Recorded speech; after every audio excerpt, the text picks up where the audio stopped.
I never imagined that returning home after 10 years abroad would begin with the taste of iron in my mouth, the sting of frozen air slicing across my skin, and the sudden realization that the place I once called home no longer carried even the smallest trace of warmth. The flight from London to Minneapolis had been exhausting, but I carried a quiet hope with me, a hope that maybe a Christmas homecoming could soften the edges of a past that had never fully healed. I stepped out of the rideshare and onto the icy driveway of my childhood home, pulling my coat tighter against the Minnesota cold. The entire yard looked untouched, as if no one had bothered to shovel or salt the walkway despite the steady snowfall of the past week. It struck me as odd, but so many things about my family had been odd for so long that the thought drifted away as soon as it formed. I stood at the bottom of the front steps, my breath hanging in the air like a thin ghost. The house looked smaller than I remembered, the paint more faded, the windows somehow darker. I climbed the steps carefully, testing each one, my boots sliding slightly on the thin glaze of ice. Maybe I should have texted first, but after a decade of strained silence and half-hearted holiday messages, I wanted my arrival to feel meaningful. I wanted to believe that coming home unannounced might stir something soft in them, something that remembered what family was supposed to be. I lifted my hand to knock, but before my knuckles touched the door, it flew open with a violent swing that sent a burst of warm air colliding with the frozen night. Dale stood there, my older brother broader than I remembered his shadow filling the doorway like a wall. His expression was not surprise or confusion. It was irritation. "What are you doing here?" He snapped, his voice sharp enough to cut through the cold. The suddenness of the door jerking open startled me. My foot slipped on the icy porch. For a split second, I felt weightless, suspended in a thin moment of dread before my body lurched backward. The edge of the top step caught the heel of my boot. The world tilted. My arms flailed uselessly as I slid across the frozen surface. Then my head struck the corner of the cement step with a sickening crack that echoed through the quiet night. Pain exploded behind my eyes. My breath vanished. The stars overhead smeared into a blur. I heard Dale swear under his breath, but his footsteps did not move toward me. Through the buzzing in my ears, I heard him mutter something like, "Get up!" It was not that bad, as if I had chosen to fall only to inconvenience him. I tried to push myself up, but my limbs felt heavy, distant, almost numb. The snowflakes drifting above me blurred together until they looked like streaks of white light. Somewhere across the street, a door opened and slammed shut. A voice called out asking if I was all right. Footsteps crunched through snow, and a warm hand touched my shoulder. "I think she hit her head pretty hard," the neighbor said. "I am calling 911. My vision tunneled. I could still see the doorway above me, and in it Dale stood, unmoving, his arms crossed as if his presence alone completed some obligation. When the ambulance arrived, the paramedics worked quickly. A cervical collar slid around my neck, and warm blankets covered my trembling body. Inside the ambulance, one of them shined a light into my eyes and asked me if I could remember what happened. I whispered something about the door startling me and the ice on the steps. The paramedic hesitated, then asked in a lower voice, "Was anyone trying to hurt you?" The question pierced deeper than I expected. My gaze drifted toward the house as the doors closed. Through the narrowing gap, I saw another figure appear in the doorway. My father. He stood there motionless, watching the ambulance pull away without a single gesture of concern. His silhouette remained framed in the warm glow of the house, while I lay strapped to a stretcher surrounded by strangers who cared more about my well-being in 10 minutes than my family had in 10 years.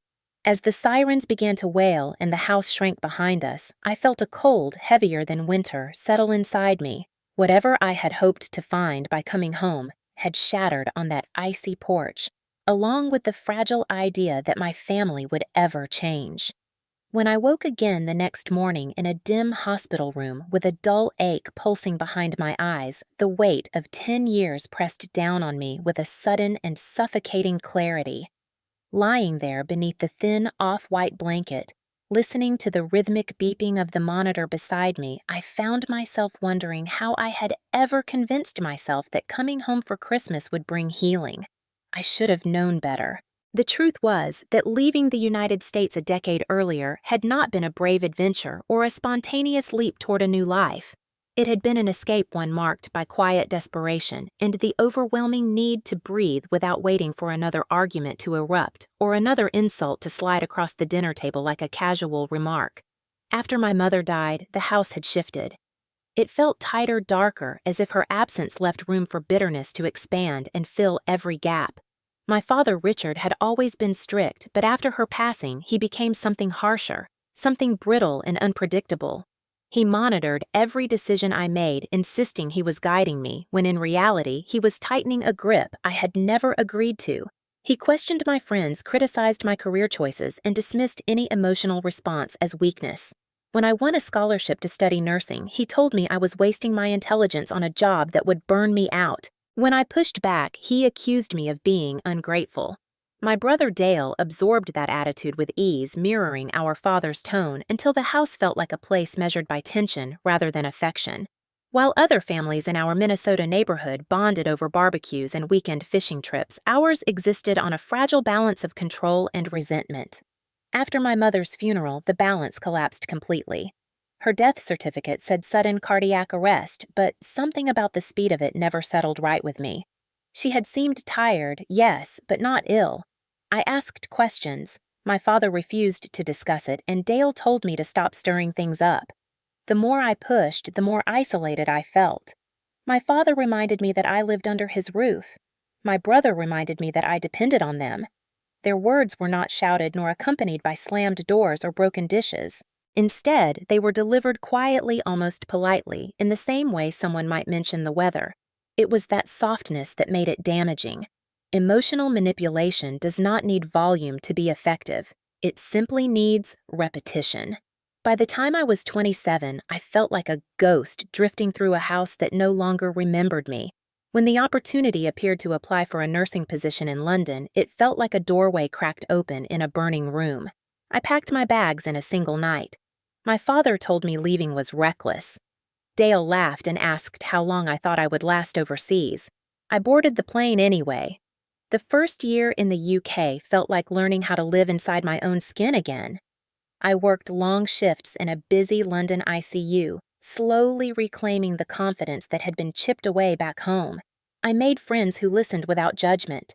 I discovered quiet moments of peace that made me realize how loud my childhood home had been, even in silence. Sometimes guilt tried to drag me back, whispering that maybe I had abandoned my family, but every time I remembered the suffocating weight of their expectations, I knew I had saved myself. For 10 years, I stayed away.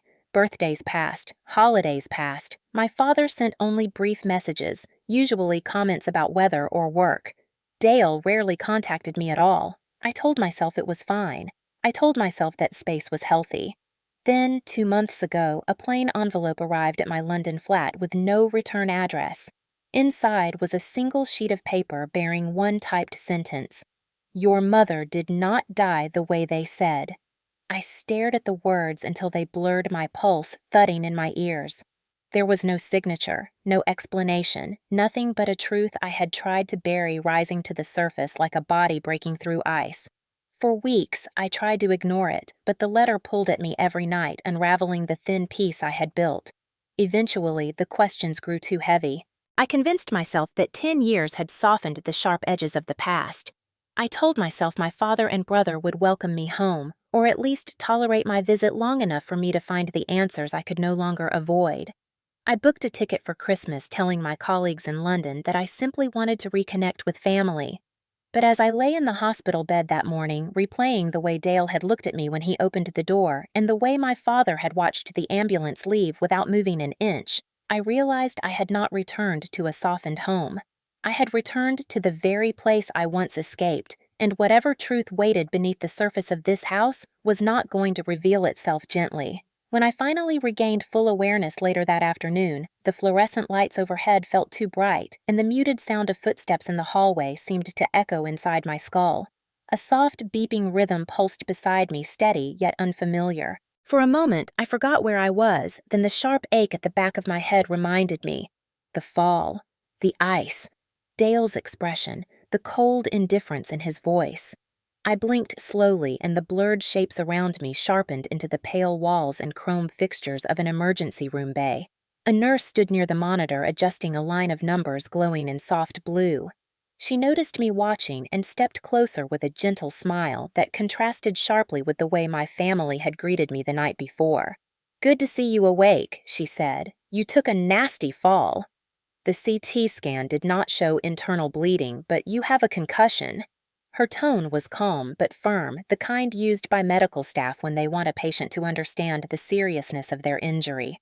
She asked me to follow her finger with my eyes and to squeeze her hand. I could feel the heaviness behind my eyelids, but everything else responded as it should. When she stepped away to update the chart, I noticed two figures standing near the doorway: my father and Dale.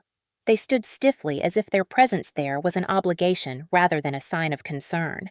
My father's face was stiff unreadable, while Dale's expression shifted into something close to annoyance. Neither of them moved closer. Neither asked how I was feeling.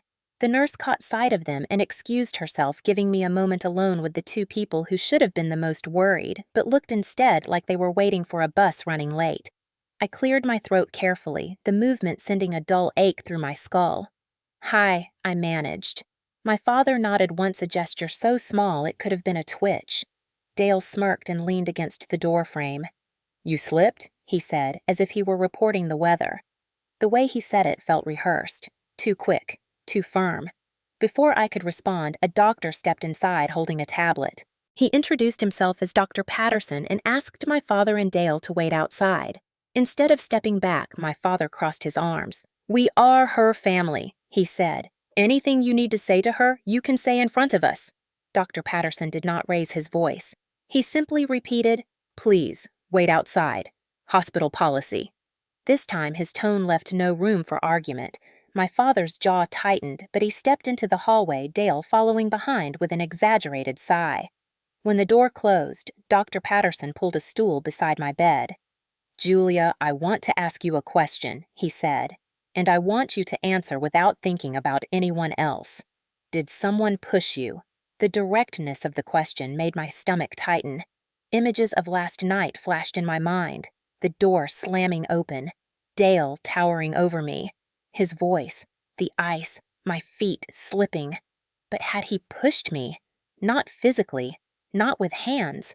Yet his aggression had been as forceful as any shove. I hesitated. "I do not know," I whispered. He startled me. The doctor studied me with calm patience. "The neighbor who called said it looked like you fell pretty hard, and you were outside for several minutes before anyone approached you." That detail hit me with unexpected force. Several minutes.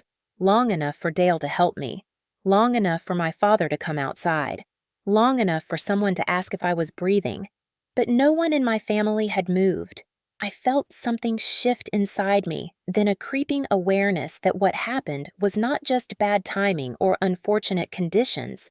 There was a pattern beneath it, a pattern I had known as a child and tried to forget as an adult. When Dr. Patterson stepped out, my father and brother returned immediately, as if they had been waiting for permission rather than concern. My father's voice was flat when he asked, "Are you done?" As though time spent caring for me was an inconvenience. I watched them both carefully. Their eyes avoided mine. Their posture was rigid. Their presence felt wrong.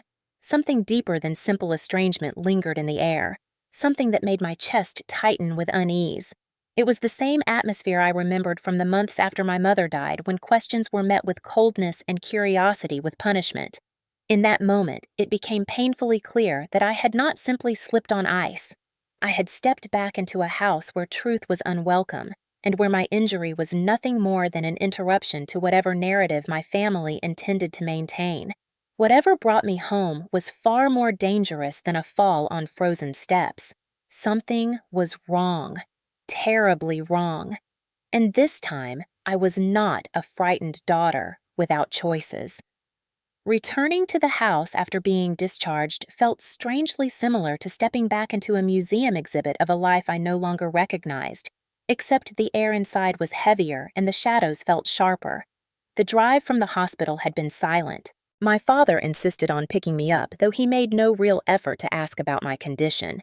He gripped the wheel tightly, staring forward as if the road itself insulted him. Dale sat in the back seat, scrolling on his phone, occasionally glancing at me with the same dismissive irritation he had shown the night before. When we pulled into the driveway, the snow remained untouched. No one had bothered to clear the ice that had caused my fall. My father walked ahead without looking back while Dale lingered at the door, entering a code into a new digital lock I had never seen before. The keypad glowed a bright blue in the dim winter light, and when the door finally clicked open, a soft electronic chime echoed through the front hall. "You changed the locks," I said, unable to hide the surprise in my voice. Dale shrugged as though the thought of explaining anything to me was too generous. "Dad wanted it," he said. "Security." Inside the house felt colder, not in temperature but in spirit. The walls were freshly painted a dull gray, replacing the warm colors my mother once loved. Every familiar photograph had been removed, replaced with framed landscapes that looked generic and lifeless. Even the furniture seemed rearranged to create a layout that felt more like a staging area than a home. I walked slowly, my boots leaving faint wet prints on the hardwood floor. Each step made me more aware of how little of this place still belonged to me. The biggest change revealed itself when I reached the living room ceiling. Small black domes were tucked into the corners. Cameras, several of them. I counted at least 3 in the span of 10 feet. "When did you install those?" I asked, trying to keep my tone neutral. My father looked up from hanging his coat, barely acknowledging my question. "A few months ago," he said. "The neighborhood is getting worse." But our neighborhood had always been quiet, a place where people waved from driveways and teenagers delivered newspapers on Saturday mornings. Cameras were not unheard of, but the sheer number of them felt excessive, especially inside. I followed my father down the hallway, noticing his uneasy posture, the way he walked slightly ahead of me, as if guiding me through a space I was not meant to reclaim. Dale stayed close behind, not close enough to touch, but close enough that I felt boxed in. When we reached the end of the hall, I paused in front of my mother's old bedroom. The door now had a thick brass lock on it scratched around the edges as if someone had fumbled with the key repeatedly. "Why is this locked?" I asked. My father stiffened. "Because I said so. We do not use that room anymore." I pressed lightly on the door, but it did not budge. Something tightened in my chest. It was more than grief. It was suspicion. He noticed my hesitation and added, "The key is gone. Do not waste your time looking for it." His voice held the same clipped coldness he had used during my teenage years whenever I had asked a question he decided was unnecessary. I stepped back, letting my hand fall to my side, but my mind remained fixed on the locked room. The house continued revealing its secrets as I moved through it. The guest room where I would be sleeping now had a keypad lock as well, though this one was on the outside of the door. My breath caught when I noticed that detail. The lock positioned there meant someone could seal me inside, not the other way around. Dale leaned against the wall, watching me examine it. "Dad did the renovations last year," he said. His tone was light, almost amused, as if daring me to comment. "Why is the lock out here?" I asked. For safety, he replied quickly. "Sometimes the kids in the neighborhood run around and open doors." None of what he said matched reality. There were no children who wandered into houses. And since when did my old room become a space they needed to secure? I felt the shift in power clearly now. They were in control of the locks, of the cameras, of the keys, even of the narrative. A sense of unease settled on me like a second skin. "You should rest," my father said. His voice was flat, almost mechanical. "We have a lot to talk about tomorrow." He walked away without waiting for a response, leaving me standing alone at the doorway of a room that now felt like a holding space rather than a place of comfort. I stepped inside, slowly noticing how bare it was. A bed, a dresser, no personal touches. Even the window had a latch reinforced from the outside. Dale's shadow passed behind me once more before he finally left me alone, and the sound of the lock engaging echoed faintly down the hallway. Uneven power was not new in this house, but now it had structure tools, digital codes, and silent threats. The imbalance had gone from emotional to architectural. Something was deeply wrong, and the house itself seemed determined to make sure I understood that. If you have ever walked back into a place you once called home only to feel the air shift against you, then you understand the uneasiness settling over me in that moment. Nothing in the house felt familiar anymore, and the people who should have cared the most seemed almost bothered by my presence. It made me wonder how many of us carry memories of families who smile in public but tighten their grip the second the door closes. If you are listening to this and you have ever returned to a childhood home, hoping for warmth only to find coldness instead, I want you to know you are not imagining it. Sometimes the truth does not reveal itself with shouting, but with silence that feels deliberate. Tell me in the comments if you have ever experienced something similar, because stories like these travel farther than we think. The longer I stayed in that house, the more I realized that the real injuries were not the ones the CT scan could detect. Physical pain faded, but the emotional tension in the air pressed against me with a weight that felt almost solid. That first evening after resting for a few hours, I stepped into the hallway hoping fresh air or movement might settle my thoughts, but the moment I walked through the dim corridor, I sensed something was off. The house was too quiet.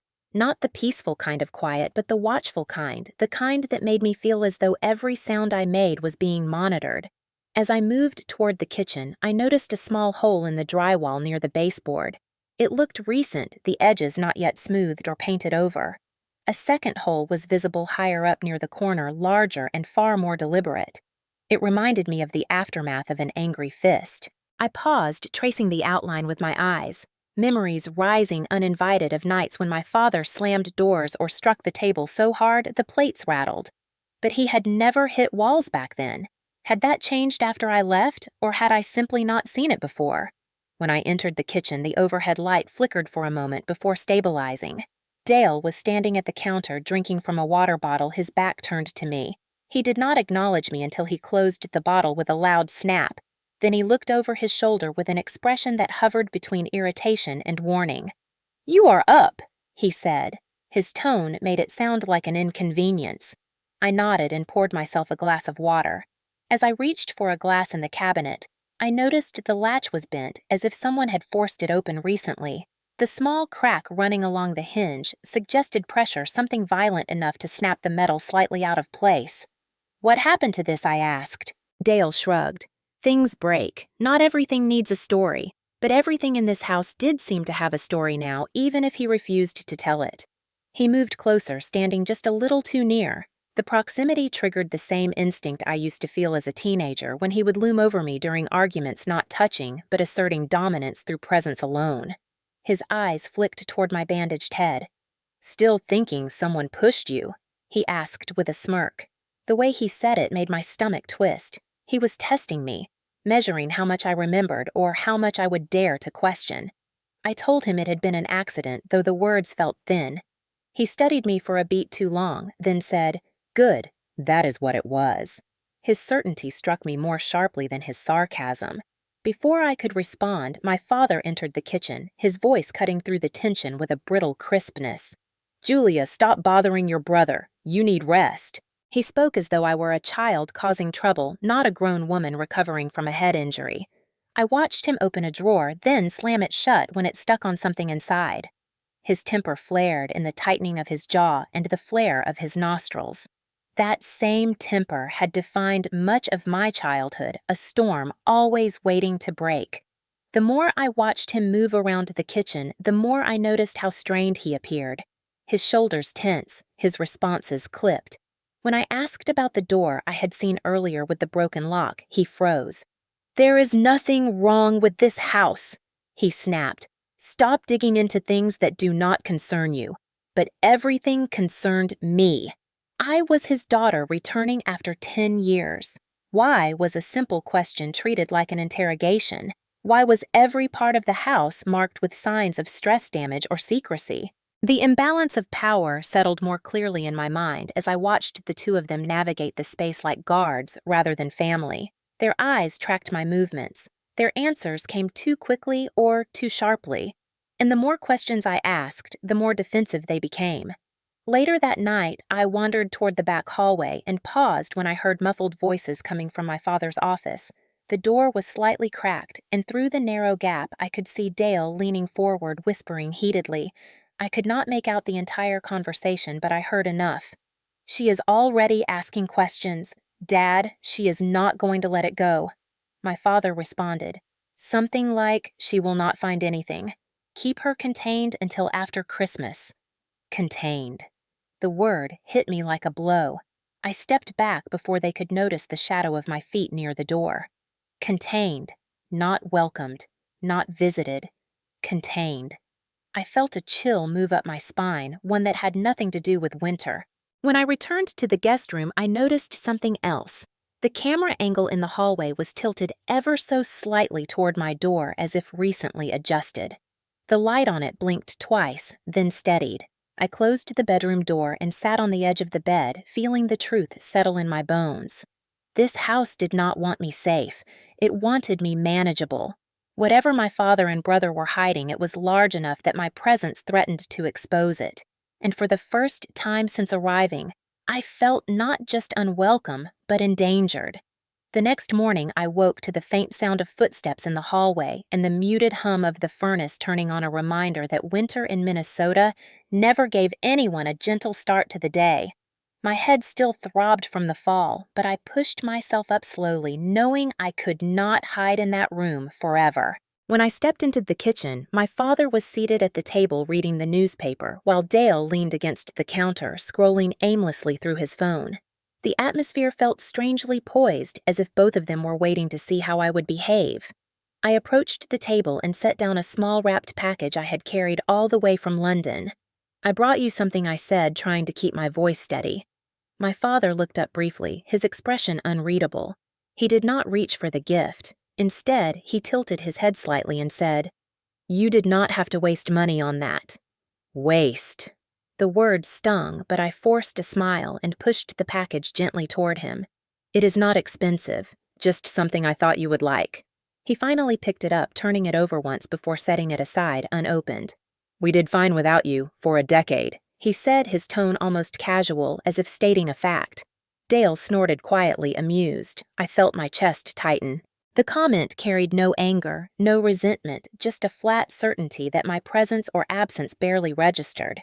I glanced toward the counter and saw another wrapped gift sitting near the coffee maker, neat and perfectly tied. "That one is for Dale," my father added. He already opened his. Dale grinned, lifting his wrist to show off an expensive-looking watch.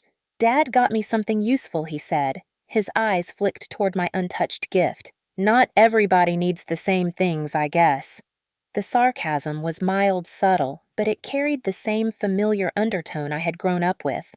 I took a breath and shifted the topic, though the tension remained pressing against the edges of the room. "I thought maybe we could spend some time together today," I said. "Maybe talk. It has been a long time."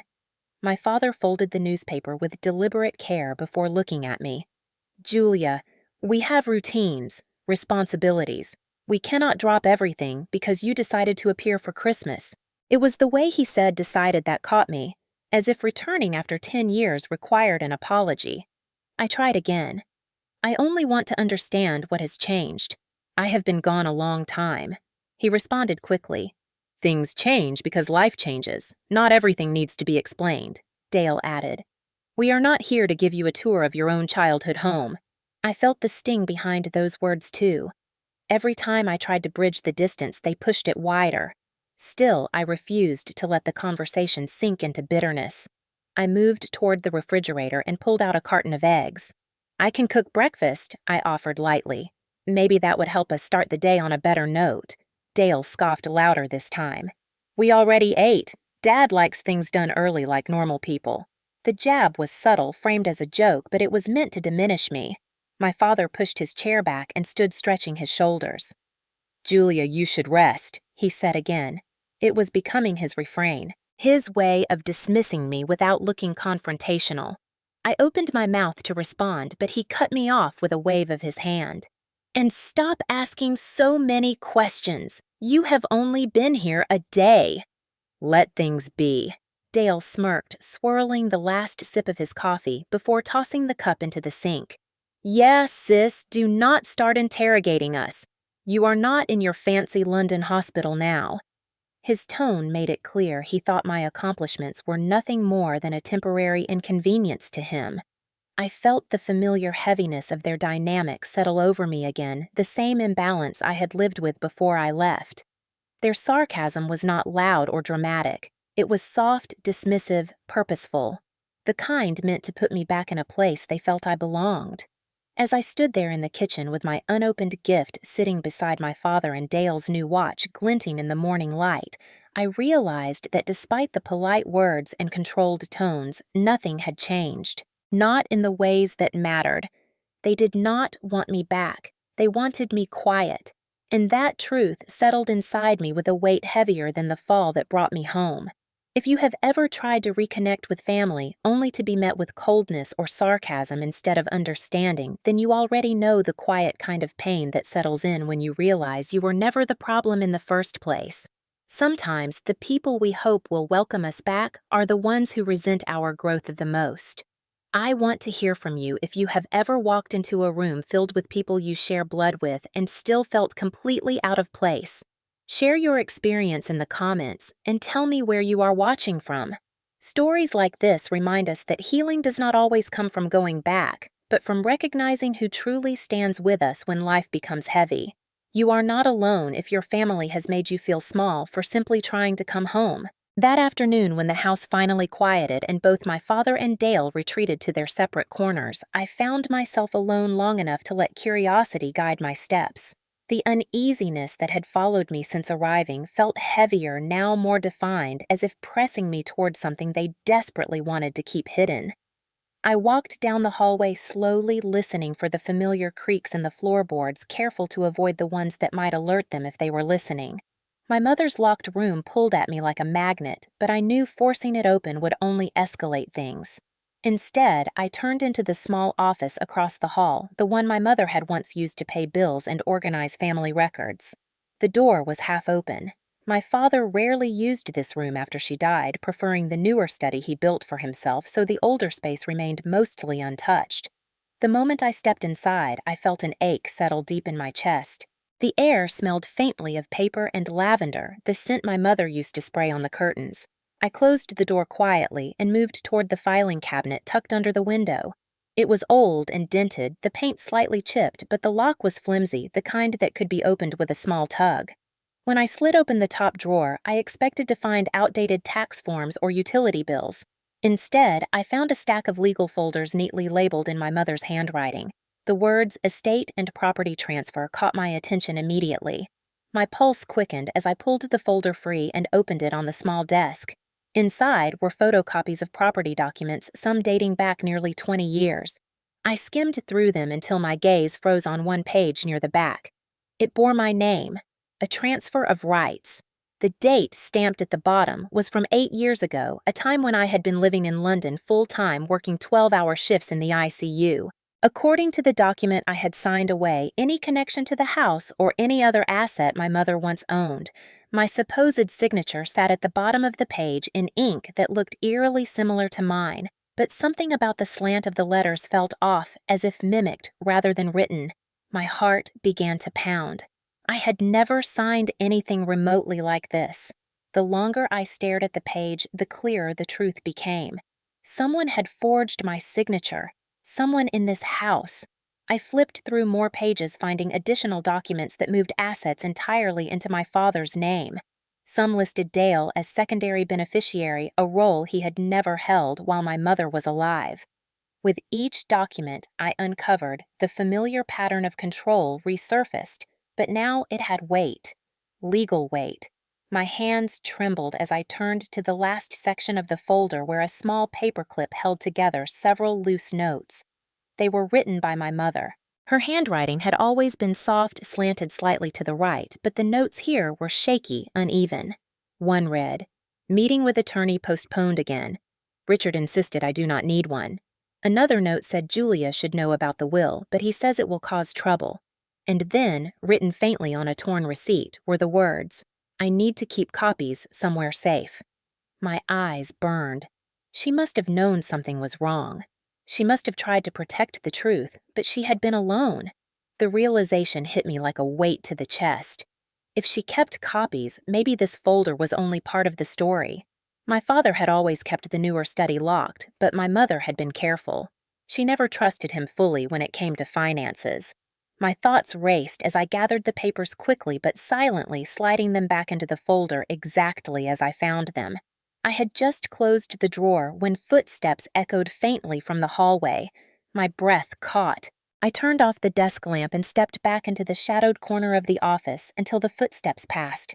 As I waited in the stillness, one truth crystallized fully in my mind. My father and Dale were not just hiding memories or grief. They were hiding something tangible, something legal, something they could lose everything over if exposed. The forged signature was not a mistake. It was deliberate, and the moment I stepped back into their lives, I became a threat to everything they had taken.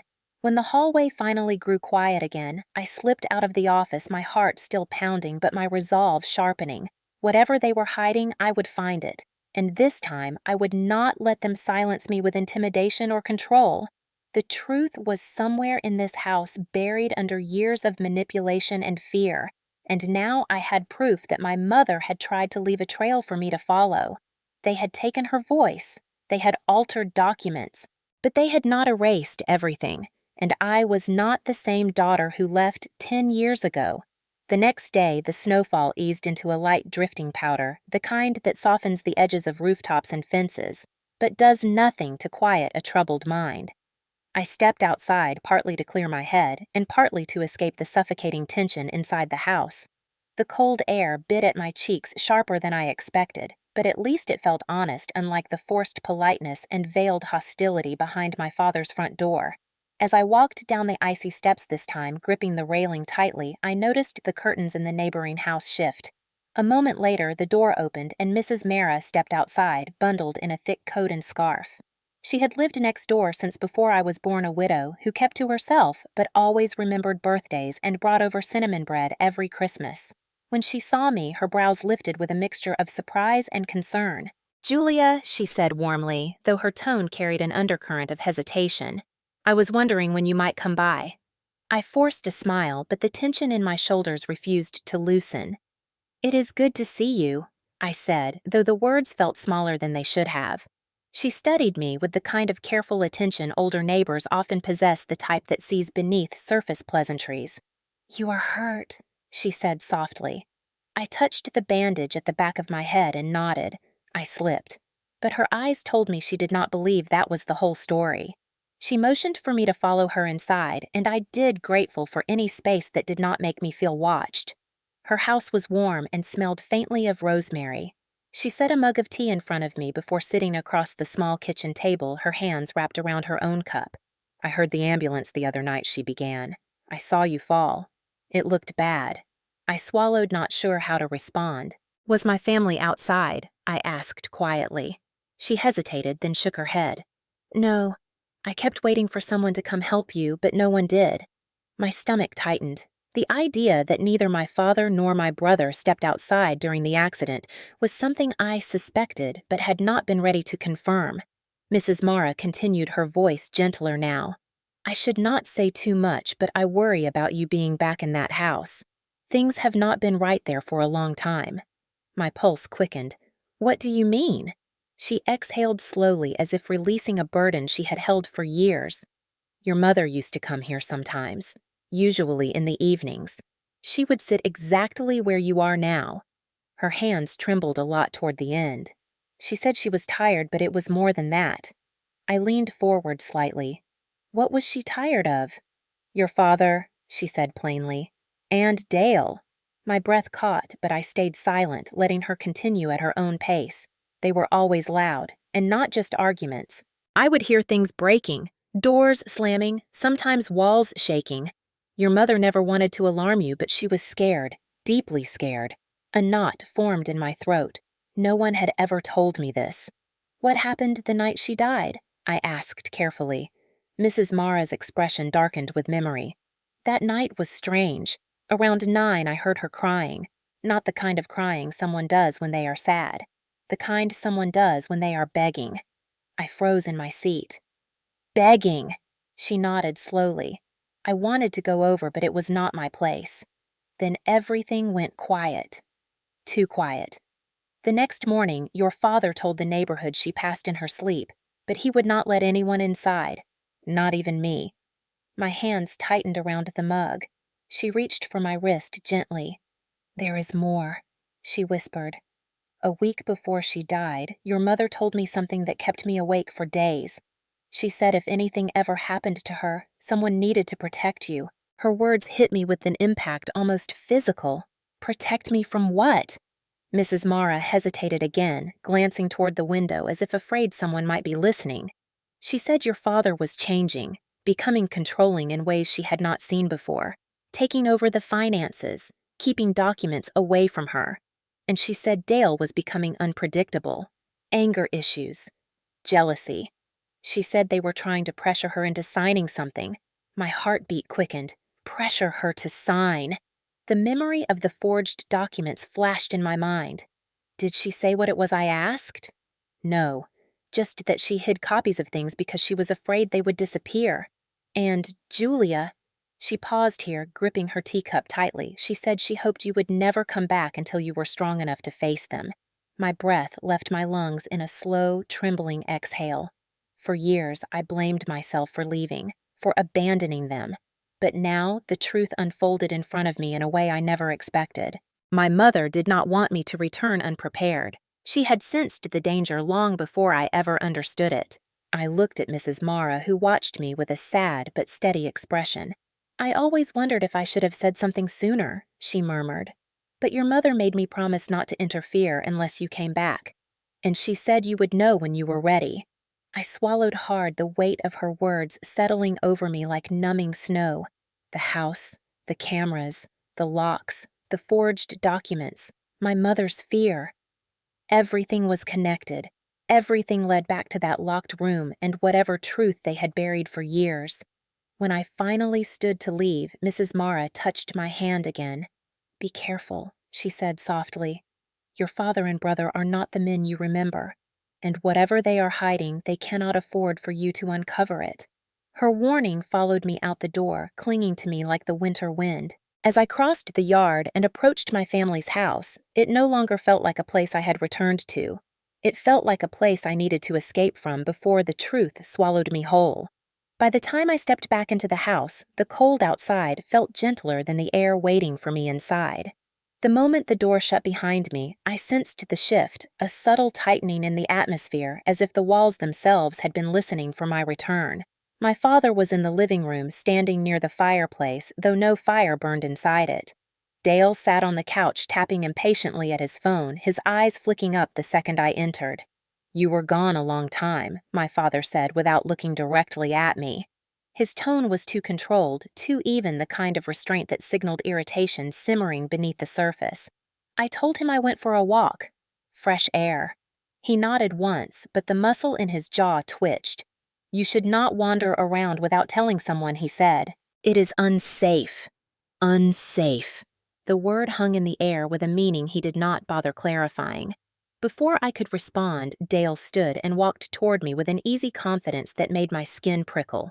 "Let me see your phone," he said. The request was so abrupt I blinked at him in confusion. "Why?" He shrugged casually. "That fall messed up the screen. Dad wants to make sure everything still works." His tone was light, but his eyes were anything but. They watched me closely, evaluating whether I would obey. I stepped back slightly. "It works fine." Dale's smile faded. "Julia, stop being dramatic. Just hand it over." My father finally looked at me, then his gaze sharp. "Give him the phone."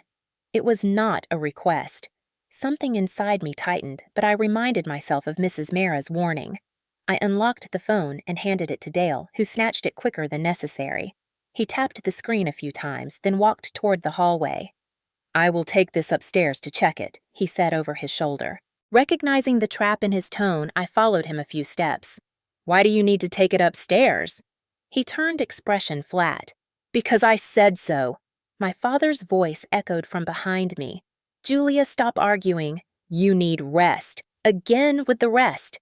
Every time I pushed for clarity, they tried to send me back into silence. I stood still, letting Dale disappear with the one device that could connect me to the outside world. When I returned to the living room, my father was watching me with narrowed eyes. "You look uneasy," he said. His tone made it sound like an accusation. I swallowed and chose my next words carefully. I just did not expect so many changes. Cameras, locks, new routines. He smoothed the sleeve of his sweater as if brushing off the weight of my concerns. Life requires order, Julia, especially when people do not appreciate responsibility. He did not say who he meant by people, but the implication lingered between us like smoke. I tried again. "Why is my door locked from the outside?" He finally sighed as if I were testing his patience. "Safety. Some people sleepwalk. Some forget to lock windows. We cannot risk something happening that puts the family in danger." The explanation made no sense, but the way he delivered it made it clear he expected me to accept it without argument. When I did not respond, he added, "You have been gone a long time. You do not understand how things work here now." The words stung, but they also revealed more than he intended. This house was no longer a home. It was a system, a controlled environment with rules he invented and enforced. And I was the variable he refused to allow freedom. After a long silence, he gestured toward the hallway. "Why do you not lie down? You looked pale when you walked in." His eyes followed me as I moved toward the guest room, the same room they had prepared for me, as though they had anticipated needing a place to contain me. When I reached the doorway, I glanced back to see if he was still watching. He was. Dale returned moments later, handing me my phone with a satisfied smirk. I checked it immediately. All recent calls and messages were still there, but the settings had been altered. Location services off, emergency contacts cleared, notifications disabled. A chill slid down my spine. Dale leaned casually against the doorframe. Like I said, just checking it for damage. I did not reply. I felt the truth settling piece by piece. They were restricting access, restricting communication, restricting movement. Coercive control disguised as concern. When I finally stepped into the guest room and closed the door behind me, I heard the faint click of the hall camera adjusting again. I sat on the edge of the bed, gripping the phone in my hand, my pulse pounding in my ears. Whatever they were doing, whatever they were afraid I would uncover, they were determined to keep me isolated until they found a way to regain complete control. And for the first time since arriving, the danger did not feel emotional. It felt physical. Night settled over the house with a heavy, suffocating quiet, the kind that seemed to press against the walls and seep into the spaces between each breath. I sat on the edge of the guest bed for hours, listening to the distant hum of the furnace and the faint shifting of footsteps down the hallway. My phone lay beside me on the blanket, now fully functional but unmistakably violated. Every altered setting, every disabled feature whispered a warning I could no longer ignore. When I finally left the room, the house lights were dimmed except for a soft glow spilling from under the door of my father's study. I hesitated, knowing full well that whatever conversation waited inside that room would not be gentle. But avoiding it would only strengthen the advantage they were trying to build over me. I knocked once more out of courtesy than necessity, then pushed the door open. My father sat behind his desk, shoulders hunched forward, rifling through a stack of papers. Dale stood beside him with his arms crossed, blocking part of the room like a guard. They looked up in unison, their faces tightening their expressions, lowering into that same guarded irritation I had learned to interpret long ago. "We need to talk," I said, forcing my voice to remain steady.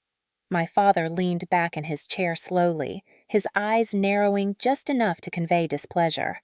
"I thought I told you to rest." I ignored the comment and stepped farther into the room until the door clicked softly shut behind me. "I want answers," I said. "I want to understand what is happening in this house. The locks, the cameras, the missing documents, the way you react every time I ask about Mom." The silence that followed was cold and immediate, the kind that signaled they were recalibrating their strategies. Dale was the first to break, letting out a small, exasperated sigh. "You always were dramatic," he muttered, "turning everything into a conspiracy." My father shot him a sharp look before turning his attention back to me. "There is nothing here for you to question, Julia," he said, his voice low and clipped. "You are a guest." Act like one.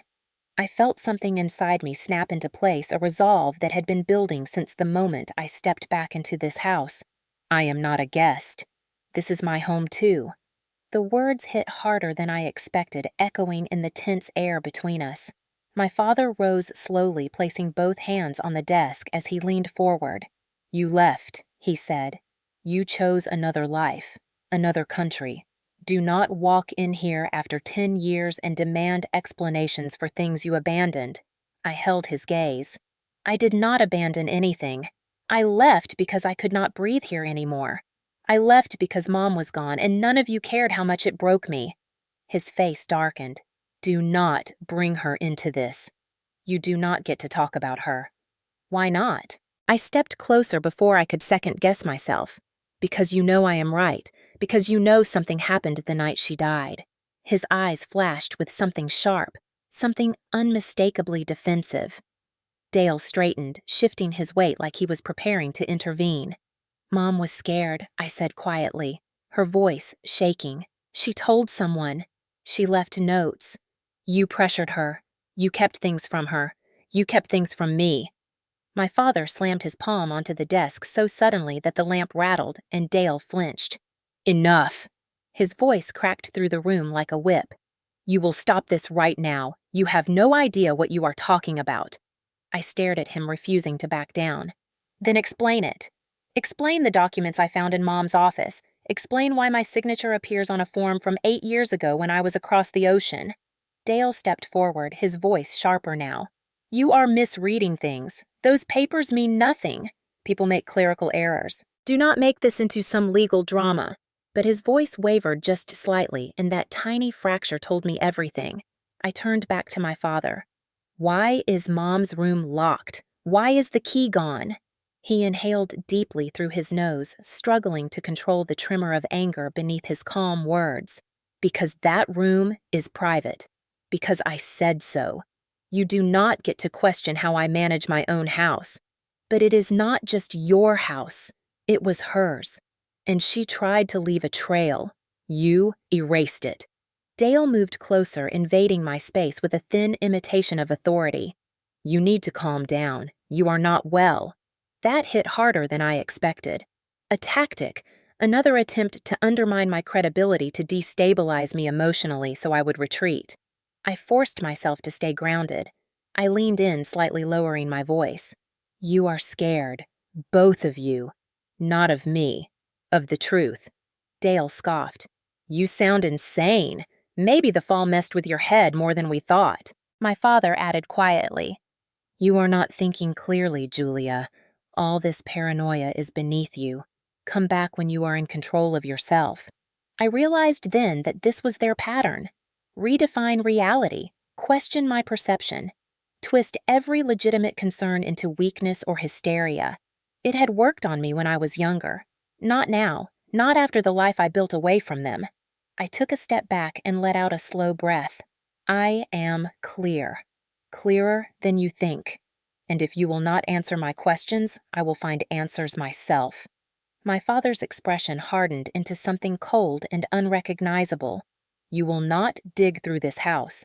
You will not open doors that do not belong to you. You will stay where we put you. You will not disrupt this family again. His voice lowered to a dangerous quiet. Not this time. For the first time since coming home, he looked less like my father and more like a man cornered by his own secrets. Dale stood taller beside him, mirroring the same rigid hostility. The message was unmistakable. They were done pretending. And so was I. The confrontation in my father's study left me shaken but clearer than ever about what I needed to do. I waited until both of them had retreated to their rooms, pretending to go about their evening routines, though I sensed their awareness of my every movement. As soon as the hallway quieted, I slipped into the guest room and locked the door from the inside. My phone, though, tampered with, still worked well enough to make a call. I scrolled through the contacts until I found the number for the county sheriff's office, my hand trembling slightly as I pressed the call button. The dispatcher answered calmly, and I explained that I needed to request a welfare check on myself. Saying those words out loud surprised even me, but the moment they left my lips, a weight lifted. Within 15 minutes, I heard the crunch of tires rolling slowly over the icy driveway. Red and blue lights flickered through the bedroom curtains, casting faint reflections across the ceiling. Then came the knock. Firm, rhythmic, official. Sheriff's office.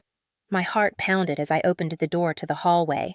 My father was already there, standing stiffly in the foyer, his posture radiating irritation cloaked in fake concern. Dale hovered behind him, arms crossed, eyes narrowed. When my father opened the front door, the sheriff and a deputy stepped inside, shaking off the cold. Both wore heavy winter jackets, badges visible, their expressions alert but neutral. "Evening, sir," the sheriff said. "We received a call requesting a welfare check for someone at this address." My father forced a polite smile that did not reach his eyes. "There must be a misunderstanding," he said smoothly. "Everything is fine here." But the sheriff's gaze shifted past him toward me as I stepped into view. He noticed the bruise at my hairline, the slight swelling near my temple, the tightness in my shoulders. "Ma'am," he said, keeping his voice steady, "did you request the check?" My father answered before I could. "She is recovering from a fall. She gets confused." The sheriff held up a hand, stopping him. "Sir, I need to speak with her alone. Standard procedure." That single sentence cracked the fragile control my father had been clinging to since I arrived. His expression tightened, but he stepped back reluctantly. The sheriff motioned for me to join him near the hallway, out of earshot, but still within view. Once we stopped, he lowered his voice. "Tell me what is going on." I took a breath.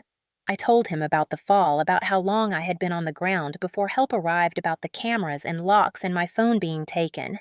I stopped short of mentioning the forged documents, unsure how much to reveal without proof in hand. As I spoke, his eyes stayed focused, studying every detail, every hesitation. When I finished, he asked quietly, "Are you afraid of the people in this house?" The honesty surprised me. "Yes," I said, "and I meant it." He nodded slowly. "That is enough for us to take this seriously." He stepped back toward my father. "Sir, I am going to need to speak with you and your son outside." The temperature in the foyer seemed to drop several degrees. My father stiffened. "This is unnecessary. She is exaggerating. She has always been dramatic." But the sheriff did not engage. He gestured firmly toward the porch. "Outside. Now." Dale muttered something under his breath but followed. My father lingered just long enough to send me a sharp warning glare before stepping out into the cold. The deputy took up position near the door, but kept his attention on me. "You are safe," he said quietly. "They cannot interfere while we are here." Through the frosted window, I could see the sheriff questioning my father and Dale on the porch. The porch light cast long shadows across the snow as the sheriff's posture grew more rigid. Dale gestured wildly at one point, clearly frustrated, while my father kept his arms crossed tightly. The sheriff spoke in controlled, measured tones that carried the weight of authority. After several minutes, the sheriff re-entered the house alone. He walked toward me, his footsteps slow and deliberate. "Here is what is going to happen," he said. "I need you to gather a few belongings. You are coming with us for the night." My breath caught. "Am I in danger?" I asked. "Not tonight," he replied. "But you are not staying here until we understand the situation better." I could feel my pulse pounding in my ears. I did not want to show fear, but relief washed through me with startling force. I nodded and hurried toward the guest room, grabbing my coat wallet and the small bag I had packed for the trip. When I returned to the foyer, my father and Dale were back inside, both clearly simmering with anger they struggled to contain. My father's voice was cold enough to burn. "You think you can call the police on your own family?" I met his glare without blinking. "I did, because something is wrong here." His eyes narrowed with a fury I recognized too well. But before he could speak again, the sheriff stepped between us, shifting slightly to block his line of sight. "That is enough, sir. Your daughter will be leaving with us tonight. This is not negotiable." Dale scoffed loudly. "She is lying. She always lies when she wants attention." The sheriff raised a hand, silencing him. "The decision is made. If either of you interfere, you will be detained." Their silence this time was rooted in something deeper than irritation. Fear, maybe. Or recognition that the power dynamic had shifted. As I stepped outside into the freezing air, the sheriff guided me toward the cruiser with a reassuring presence. Behind me through the doorway, my father watched with a look I could not fully decipher: anger, panic, and something that looked almost like betrayal. But I also saw something else. For the first time since arriving, I saw the fear of losing control reflected clearly in his eyes. The sheriff drove in silence for several minutes, the cruiser's heater humming steadily as the snow continued to drift across the windshield in soft, swirling patterns. I sat in the back seat, staring out at the familiar roads that suddenly felt foreign, as if the entire town had changed while I was gone. When we arrived at the county sheriff's substation, the fluorescent lights overhead flickered slightly, casting a pale glow across the lobby. The sheriff led me inside and guided me toward a small interview room, furnished with a metal table, 2 chairs, and a muted wall clock that ticked with a steady, uninterrupting rhythm. He offered me a bottle of water and sat across from me, his posture calm but attentive. "I want to make sure you understand something," he said. "You did the right thing calling us. What you described raises multiple concerns. This is not something we are going to overlook." I nodded, though the weight of everything still made it difficult to breathe evenly. He pulled out a notepad and began to ask questions, slowly giving me time to think. He asked about the fall, the lack of assistance from my father and brother, the locks on the doors, the cameras positioned inside the house, and the way my phone had been taken and altered. As I answered, he occasionally made small marks on the paper, his expression tightening slightly each time I mentioned something that hinted at coercive control or potential evidence tampering. When I finished, he leaned back. "Based on what you told me and what I observed on scene, we have enough cause to look deeper. But I need to ask one more thing. Do you feel your life is at risk if you return there?" The question hit me harder than expected. I swallowed and forced myself not to look away. "Yes." He nodded once firmly, as if that confirmed something he had already suspected. "Then you are not going back. We will proceed accordingly." A deputy entered the room then and handed the sheriff a folder. Inside were printed documents showing the dates of emergency calls from my neighborhood. He scanned them, then looked up. "There have been several noise complaints over the last few years from the house," he said. "Mostly late at night, mostly from the same neighbor, Mrs. Mara." My chest tightened with the memory of her voice trembling as she spoke about my mother. The sheriff continued, "We will speak to her formally, but what she told you matches some things we have seen before in domestic abuse cases. Pattern escalation, control over finances, isolation of one family member, cameras used inside the home." I felt a sting of dread, but also validation.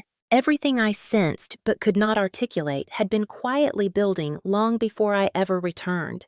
Next, the sheriff reached for a form and slid it across the table. "We are going to request a warrant to seize the security system from the house, the cameras, the hard drive, any devices used to monitor or restrict movement. If they have nothing to hide, then there will be no issue. But something tells me that is not the case." His tone held a gravity that made my pulse quicken. He explained the process quickly but clearly. A judge would need to sign off, and because this involved potential manipulation, coercive control, and suspicious circumstances around my mother's death, the request would likely be granted. "We also need copies of the documents you found," he added. "Anything with signatures, anything concerning property transfers, anything written by your mother. Paper trails do not lie. They can be forged, but forensics will catch that." My breath caught slightly. "You can confirm forgery." "Absolutely," he said. "Handwriting analysis, ink age analysis, pressure pattern comparison. If your signature was copied or printed, we will know. And if documents were altered after your mother's death, that is an even more serious offense." The room felt colder suddenly, not because of the temperature, but because the truth was finally being spoken out loud. The sheriff stood. "I am going to check on the warrant request. You will stay here for now. We want you safe." While he stepped out, the deputy remained nearby, offering reassurances in his quiet, steady voice. After nearly half an hour, the sheriff returned, his expression resolute. The judge approved the warrant. "We are heading to your father's house now. You will remain here while we proceed." Within minutes, he and 2 deputies gathered equipment, including sealed evidence bags and a portable hard drive capture tool. They left in a formation that suggested they had done this many times before. I sat in the interview room listening to the clock tick. Each passing minute stretched longer, filling the silence with a mix of dread and anticipation. Eventually, footsteps echoed down the hallway and the sheriff re-entered. His coat was dusted with snow. His expression told me something significant had happened. "We secured the premises," he said. "Both your father and brother were uncooperative, but complied after being warned of obstruction charges. We seized the interior and exterior cameras along with the central system in the basement. It was more elaborate than we expected. Elaborate how I asked. The kind of system someone installs when they want to know exactly who moves where inside the house. It had motion logs, timestamps, visual records, everything encrypted. But we will get into it." He opened a folder and revealed photographs taken inside the house. One showed the locked room, another the guest room lock on the outside. A third showed the broken cabinet hinge in the kitchen. "All evidence," he said quietly. "But there is more. In your father's office we found several files containing property documents, some notarized, some not, some dated after your mother's death." My stomach dropped. She had been gone. Why would her name appear on any documents after that? The sheriff continued carefully. "A few signatures appear to be hers, others yours, but some dates do not match timeframes that make sense. We will send them to the state forensic lab for authentication. If they are falsified, that will be added to the charges." I gripped the edge of the table to steady myself. "What about the cameras?" I asked. "Did they show anything from the night of my fall?" The sheriff exchanged a look with the deputy. "The hard drive is encrypted. We are submitting it for forensic extraction, but the activity logs for the night you arrived show interruptions, gaps, manual overrides, which is suspicious." A chill ran down my back. He added, "We also spoke to your neighbor. She confirmed years of disturbances. She also confirmed that your mother expressed fear and believed she was being pressured to sign documents she did not understand." My breath trembled. Everything was becoming real in a way that was terrifying and relieving at the same time. Lastly, the sheriff said we requested your mother's medical file from the hospital. The initial report classified the cause of death as indeterminate complications with inconsistencies noted but not pursued. I stared at him. "Inconsistencies." "Yes," he said. "The lack of a thorough autopsy was unusual. We will be reviewing the full medical chart." My hands tightened into fists on the table. The sheriff leaned forward slightly, his voice steady. "Julia, whatever happened in that house did not stay buried. Your mother tried to leave clues. You followed them, and now we are following the rest." The next morning, the sheriff returned to the substation with a folder tucked under his arm and a look that told me the night had revealed more than either of us expected. I sat in the same interview room where I had waited for hours the night before, my nerves stretched thin but my determination sharper than ever. When he entered, he did not sit immediately. Instead, he placed the folder on the table and opened it slowly, as if preparing me for the weight of what I was about to hear. "Julia, he said we found something you need to see." His voice was calm, but carried the kind of gravity that signals a shift in the entire direction of an investigation. He slid a photograph toward me. At first, I did not understand what I was looking at. A metal box, scratched corners, a faded label, and then recognition hit me with a jolt. A safe deposit box. The sheriff nodded. "The number on the box matches a key found in your mother's personal belongings stored at the hospital. The key had been overlooked because it was attached to a plain tag with no name. But when we cross-referenced financial records, we found that she maintained a box at a local bank until the week she died." My heartbeat quickened. What was in it? The sheriff folded his hands. "That is where the story turns. According to the bank, the box was accessed twice in the final month of your mother's life. Once by her, once by your father. But only one signature was valid." My stomach dropped. He continued. "Your mother's visit to the box happened 9 days before she passed. She stored several documents inside. She also left a letter. We obtained a court order to open it." He pulled a sealed evidence bag from the folder. Inside was a handwritten note. The sight of her handwriting, slanted and gentle, sent a shock of emotion through me so strong I had to grip the table to steady myself. "Read it," he said softly. My fingers trembled as I opened the bag and unfolded the letter. The ink was slightly faded, but each word felt alive. Julia, if this ever reaches you, then something has gone wrong. I have tried to hold this together, but I am afraid of what your father is becoming and what your brother is willing to do for him. They want me to sign papers I do not understand. They want everything in their name. I overheard them talking about how you would not fight if you ever returned because you are too far away. But I know you. You see what others ignore. If something happens to me, protect yourself. And do not believe what they tell you about my death. I love you more than anything in this world. I read it twice, 3 times, barely breathing.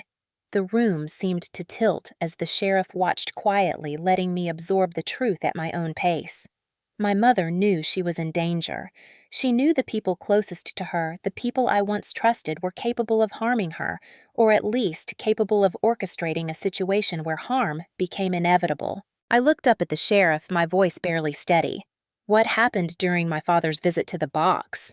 He reached into the folder again and withdrew a second photograph. This one showed an empty interior. When your father accessed the box, it was nearly empty. Only one document remained. A property deed transfer signed with your mother's name. But according to the timestamp, the paper was placed there after her death. My breath caught. That is impossible. He nodded. Exactly. Which means someone used the box to stage legitimacy, placing a document there to make it appear authentic. And then we come to this. He slid another photograph toward me. This one showed a stack of envelopes bundled with a rubber band. These were found tucked into a false back panel in your mother's bedroom closet during the search warrant.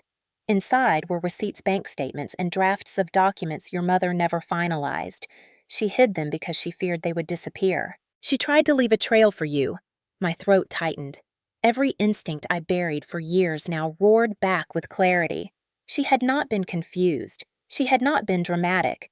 She had been fighting for her life in a quiet house where no one cared to listen. The sheriff leaned forward. There is more. One last piece of evidence we recovered. The camera data. We managed to extract some footage from the internal system.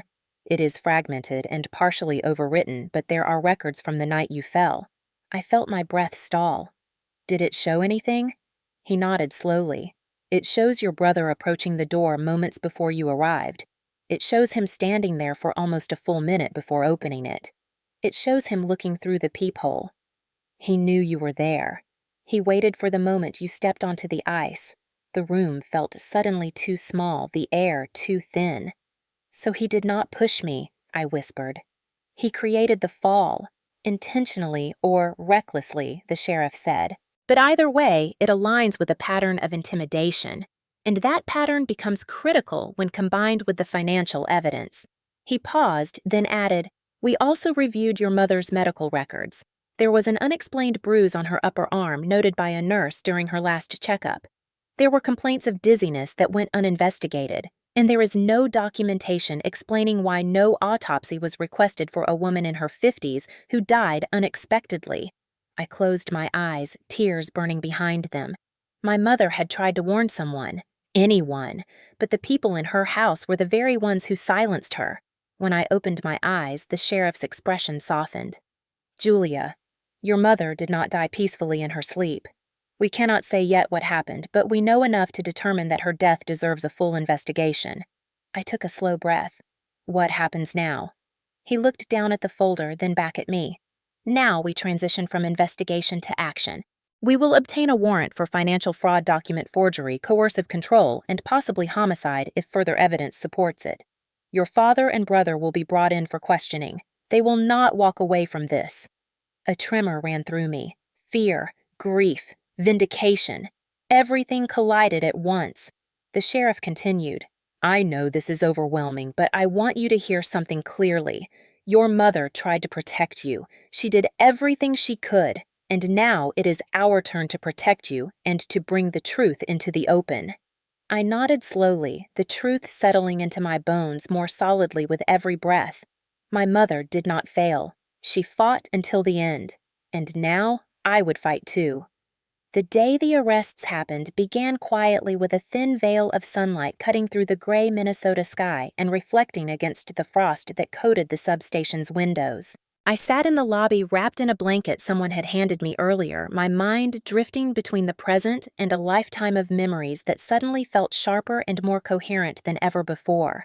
When the sheriff finally approached, his expression was firm, steady, and resolute in a way that made my pulse quicken. "Julia," he said, "it is time. The warrants have been signed. We are moving forward with formal arrests." His words held no hesitation, no softening to ease the blow. They did not need it. The decision was justified, inevitable, and fully supported by the evidence they had uncovered. He handed me a cup of warm coffee and asked me to wait in the conference room while his deputies assembled the team. Through the window, I watched the group gather near their vehicles. Officers checked radios, reviewed warrant packets, and secured equipment with practiced precision. Their movements were calm but purposeful, the kind of quiet choreography that comes from years of handling dangerous and emotionally volatile situations. The sheriff walked back into the room. "We will arrest them on separate grounds," he explained. "Your father will be taken in for felony fraud, financial coercion, possible evidence tampering, and suspicion related to your mother's death. Your brother will be arrested for reckless endangerment, intimidation, and interference with a domestic violence investigation." He paused, letting the information settle. "They will be processed immediately. Once they are detained, we will record your statement and begin the formal interviews. Are you ready for that?" I took a breath. Yes, more ready than I had been for anything in years. As the convoy pulled out of the parking lot, I felt a strange ache in my chest. Not grief, but the weight of truth finally surfacing after hiding under years of silence. The sheriff allowed me to ride in a separate vehicle so I would not be left alone during the wait. When we arrived near my father's house, the street had already begun to gather curious eyes peering from behind curtains. Police cars lined the curb, their lights reflecting against the snow. It was surreal seeing the home I grew up in surrounded by law enforcement, the porch where I had once carved pumpkins, the driveway where I learned to ride a bike. The windows that used to glow with warm holiday lights now looked colder than the winter air itself. The sheriff's deputies approached the front door first. My father opened it almost immediately, as if he had been expecting the confrontation. His posture was rigid, chin slightly lifted, eyes dark with warning. But the sheriff's voice was steady and formal as he read the arrest warrant. "Richard Anderson, you are under arrest for felony fraud, financial coercion, and interfering in a domestic violence investigation. Additional charges may follow pending results of forensic analysis." My father's jaw clenched, but his voice remained deceptively calm. "This is ridiculous. You have no right to come into my home and accuse me of crimes based on the ramblings of a woman who ran away a decade ago." The sheriff did not flinch. "Sir, turn around and place your hands behind your back." My father refused to move at first, but the deputies stepped forward and he finally complied, muttering under his breath about ungrateful children and ruined futures. Watching him being handcuffed awakened something inside me. A fracture, a release, a quiet reclaiming of power that had been chipped away from me since childhood. Dale was arrested next. He tried to run out the back door, but 2 officers intercepted him in the yard. His anger erupted the moment they touched him. He shouted that I had set him up, that this was nothing but a family misunderstanding, that the fall had been an accident, and that women like me made up stories whenever we wanted attention. But the deputies had dealt with men like him before. They responded calmly, restraining him safely and reading his rights as he continued to hurl insults into the frozen air. Once they were both transported, the sheriff returned to me. "They are in custody now," he said quietly. "You will not have contact with them until the investigation concludes." I nodded, barely able to form words. Back at the substation, I was escorted into a larger interview room for the formal statement. A detective joined the sheriff, her presence steady and compassionate, but sharp with focus. She recorded everything, each detail of the fall, every conversation I remembered from the past week, the strange tension in the house, the missing documents, the locks, the cameras, the fear in my mother's handwriting. The detective asked questions thoroughly, but gently, building a timeline that stretched back years, weaving together moments that had seemed disconnected at the time, but now formed a clear pattern. After my statement, the sheriff allowed me to rest in a quiet office while he and the detective questioned my father and brother separately. Through the glass window, I could see the outline of the interview rooms at the end of the hall. One door opened and closed with a muffled thud. Raised voices drifted faintly down the corridor, then a long silence. The sheriff returned hours later, rubbing his forehead before sitting down across from me. "Your father requested an attorney almost immediately," he said. "That was expected. But before he did, he made several statements that conflict with the evidence we collected. He insisted your mother willingly signed the documents transferring the estate to him, but could not explain why those signatures appeared on forms dated after her death." My chest tightened. "What about Dale?" The sheriff exhaled slowly. He denied everything. "Said you slipped. Said you always dramatized things. Claimed you were trying to punish them for not welcoming you back the way you wanted. But when we asked why he waited behind the door before opening it, he had no answer. And when we asked why he took your phone, he contradicted himself twice. That inconsistency will help us." I leaned back exhausted but steadier than I expected. "What happens now?" "They will remain in custody until a bail hearing," the sheriff explained. "Given the severity of the charges, the financial crimes, and the risk of witness intimidation, we will argue for high bail or no bail. The evidence from the safe deposit box will weigh heavily, and the forensic report on the signatures should be back within days." He paused and added softly, "You need to understand something. Cases like this are complex. They take time. But everything you did, every choice you made, helped us uncover the truth. You honored your mother by speaking up." His words broke something inside me in a way that felt healing rather than painful. When I left the station that evening, escorted to a temporary safe accommodation arranged through a local advocacy center, the air felt different, lighter somehow. The sky was pale blue, turning slowly toward twilight. For the first time since arriving back in the United States, I felt like the future might hold something other than fear or confusion. I knew the investigation was far from over. Court battles would come, hearings, motions, maybe even a trial. But justice was no longer a distant dream. It was in motion. And my mother's voice, once silenced inside a locked house, was now speaking through every piece of evidence uncovered. Her truth was finally being heard. The morning after the arrests, I woke in the small guest room provided by the Advocacy Center, the first safe place I had slept in since returning to Minnesota. Sunlight filtered through the thin curtains, casting soft golden stripes across the bedspread. For a moment I lay still, listening to the quiet, letting myself absorb the unfamiliar sensation of breathing without fear pressing against my ribs. When I finally stepped outside, the air was crisp and clean, carrying the faint scent of pine from the trees lining the street. A counselor met me in the lobby, offering warm coffee and a gentle smile, letting me know that the center would support me through the next steps. It was the first time in days that someone spoke to me without suspicion or judgment. Later that afternoon, the sheriff called to update me on the case. His voice was steady, reassuring, explaining that my father and brother remained in custody awaiting their bail hearing and that the forensic team had already begun analyzing the signatures and camera data. As he spoke, I felt a strange mixture of relief and sorrow wash through me. Justice was moving forward, but so much damage had already been done. When I hung up, I sat for a long time, staring out the window at the bright winter sky. I eventually asked the Advocacy Center staff to take me back to my mother's house one more time.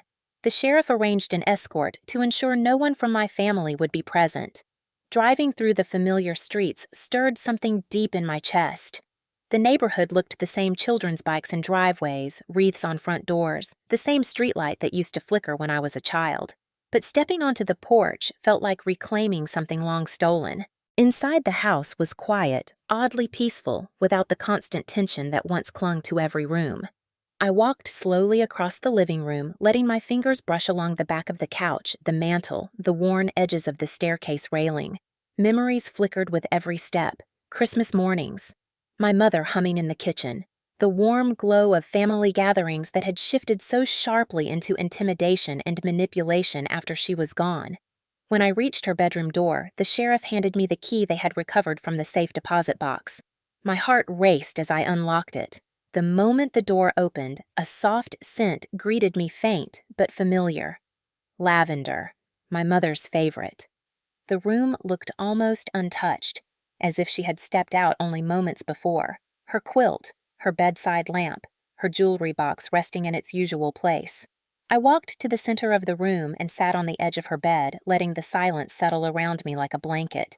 Tears rose slowly, not from shock or fear this time, but from the release of finally being able to mourn without the weight of secrets pressing down on me. I whispered into the quiet that I was here and that I knew the truth now. I promised her I would see everything through to the end. After a long moment, I stood and crossed to the closet. The false panel the police had found was still open. The envelopes returned to evidence storage. Inside the empty space, I imagined my mother trembling as she hid those documents, trying desperately to shield her future and mine. I ran my hand along the wood, whispering, "Thank you." Leaving the room felt like stepping forward into a new chapter. I walked down the hallway toward the guest room that had once been mine. The lock on the outside had been removed, leaving behind small screw holes that reminded me how recently danger had lingered in this house. But the air felt different now, safer, like the walls themselves finally exhaled. That night, back at the advocacy center, I called my colleague and closest friend in London. When she answered, her voice warm and concerned, everything inside me cracked open. I told her about the fall, the arrests, the evidence, the letter from my mother. She listened quietly, letting me speak until my breath steadied. When I finished, she said softly, "Julia, you finally came home. Not to the place, to the truth. And maybe now you can build something new." I closed my eyes and let her words settle. She was right. Home was not the people who hurt me or the house where they kept their secrets. Home was the part of myself that had survived despite all of it. Over the next few days, the Advocacy Center helped me meet with an attorney who specialized in inheritance fraud and domestic abuse-related financial crimes.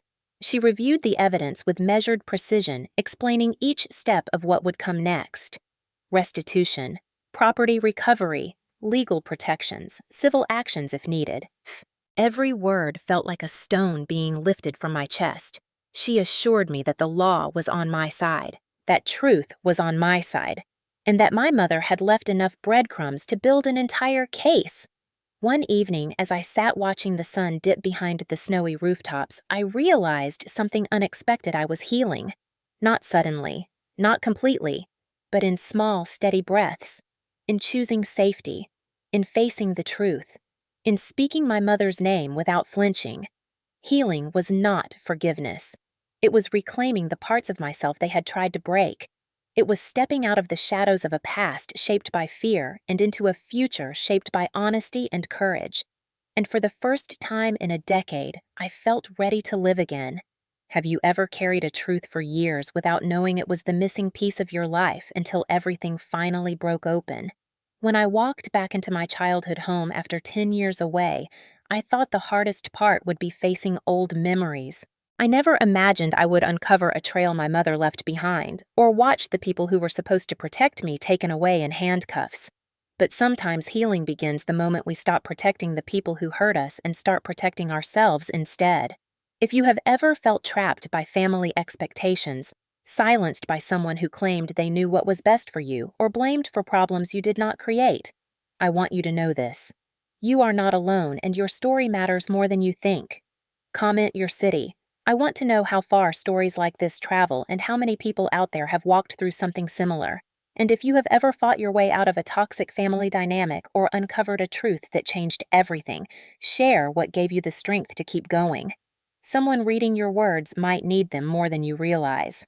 Before you go, I want to speak directly to anyone who has ever walked back into a home you once loved, only to discover that the people inside were no longer the people you remembered.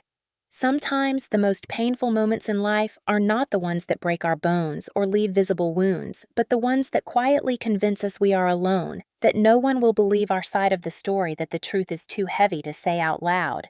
If you have ever carried a secret like that, or if you have ever stayed silent because speaking the truth felt dangerous or pointless, I hope this story reminds you that your voice matters more than the people who tried to silence it.